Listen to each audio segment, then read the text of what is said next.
Migraine হলো মস্তিষ্কে অস্থায়ী স্নায়বিক পরিবর্তনের ফলে সৃষ্ট এক ধরনের ব্যাধি। এই মাথা ব্যথার সাথে অনেকের বমি হয় অথবা অনেকের বমি বমি ভাব হয়।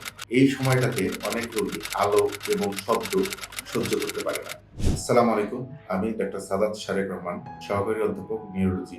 আজকে আমরা আলোচনা করব একটা খুব সাধারণ যে রোগ আমরা পেয়ে থাকি সচরাচর দৈনন্দিন জীবনে, সেটা মাথা ব্যথার একটা বিশেষ ধরন, সেটা হচ্ছে মাইগ্রেন। মাইগ্রেনের রোগী আমরা সচরাচর প্রচুর পেয়ে থাকি। আজকে আমরা মাইগ্রেনের বিষয়ে কিছু আলোচনা করার চেষ্টা করব ইনশাআল্লাহ। প্রথমে আমরা বোঝার চেষ্টা করব মাইগ্রেন আসলে জিনিসটা কি। মাইগ্রেন হলো মস্তিষ্কে অস্থায়ী স্নায়বিক পরিবর্তনের ফলে সৃষ্ট এক ধরনের ব্যাধি, যা বারবার হয় এবং নির্দিষ্ট ট্রিগার বা উদ্দীপকে এটা হয়ে থাকে। মাইগ্রেনের কয়েকটা প্রকার আছে যা আমরা পেয়ে থাকি বিভিন্ন সময়। সচরাচর ৩ ধরনের মাইগ্রেনের রোগী আমরা দেখে থাকি। এর মধ্যে একটা হচ্ছে migraine with aura, migraine without aura এবং ক্রনিক মাইগ্রেন। প্রথমে বলি মাইগ্রেন উইথ অরা কি জিনিস। মাথা ব্যথার আগে দৃশ্যমান কিছু লক্ষণ দেখা যায়, যেমন চোখের সামনে আলোর ঝলকানি, অসারতা, দৃষ্টিভ্রমতা। মাইগ্রেন উইথাউট অরাতে এরকম কোনো লক্ষণ দেখা যায় না। আর মাসে যদি মাইগ্রেনের ব্যথা 15 দিন বা তার বেশি থাকে, তাহলে আমরা তাকে ক্রনিক মাইগ্রেন বলে থাকি। মাইগ্রেন যে মাথা ব্যথা আছে এটা সচরাচর 4টা ধাপে হয়ে থাকে। আমরা ধাপগুলোকে বলি প্রোডর্ম, অরা, অ্যাটাক এবং পোস্টডর্ম। প্রোডর্মে কি হয় এটা নিয়ে আমরা একটু কথা বলি। সচরাচর প্রোডর্মে হয় 1-2 দিন আগে থেকে রোগীর ক্ষুধামন্দা দেখা দেয়, মনের যে মানসিক অবস্থা সেটা পরিবর্তন হয়ে যায়, অর্থাৎ হয় অস্থিরতা তৈরি হয় অথবা তার মধ্যে একটা ডিপ্রেসিভ ভাব দেখা যায় এবং রোগী ঘন ঘন হাই তুলতে পারে। এরপরে আসে অরা।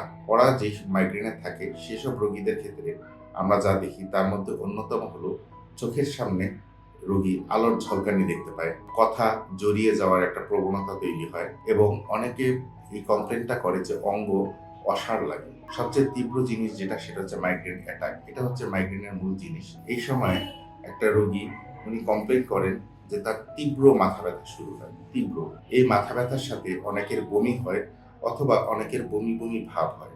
এই সময়টাতে অনেক রোগী আলো এবং শব্দ সহ্য করতে পারে না। এবং সর্বশেষ ধাপ হচ্ছে মাইগ্রেন প্রোডর্ম।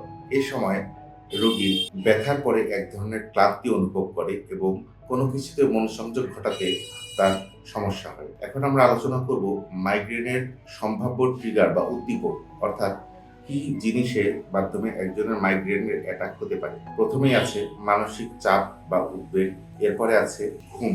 ঘুমটা যদি কম হয় তাহলে মাইগ্রেন ট্রিগার হিসেবে কাজ করে, আবার ঘুম যদি বেশি হয় তাও মাইগ্রেন ট্রিগার হিসেবে কাজ করে। আমরা বলি সচরাচর 6 থেকে 8 ঘন্টা। 6 ঘন্টার থেকে কম যদি ঘুম হয় অথবা 8 ঘন্টার বেশি যদি কারো ঘুম হয়, সেক্ষেত্রে মাইগ্রেন ট্রিগার হিসেবে কাজ করে। অতিরিক্ত আলো বা অতিরিক্ত শব্দ অনেক সময় মাইগ্রেন ট্রিগার হিসেবে কাজ করে। অনেকক্ষণ না খেয়ে থাকা অর্থাৎ খালি পেটে থাকা, এটাও মাইগ্রেন ট্রিগার হিসেবে কাজ করতে পারে। কিছু খাবার যেমন চকলেট, ক্যাফেইন, মদ, এগুলো মাইগ্রেন ট্রিগার হিসেবে কাজ করতে পারে। আবহাওয়া পরিবর্তন এবং ইলেকট্রনিক ডিভাইসে অনেকক্ষণ চোখ রাখা, এগুলো মাইগ্রেন ট্রিগার হিসেবে কাজ করে থাকে। সচরাচর পেশেন্টের থেকে হিস্ট্রি নিয়ে এবং তার লক্ষণ দেখে মাইগ্রেন ডায়াগনোসিস করা যায়।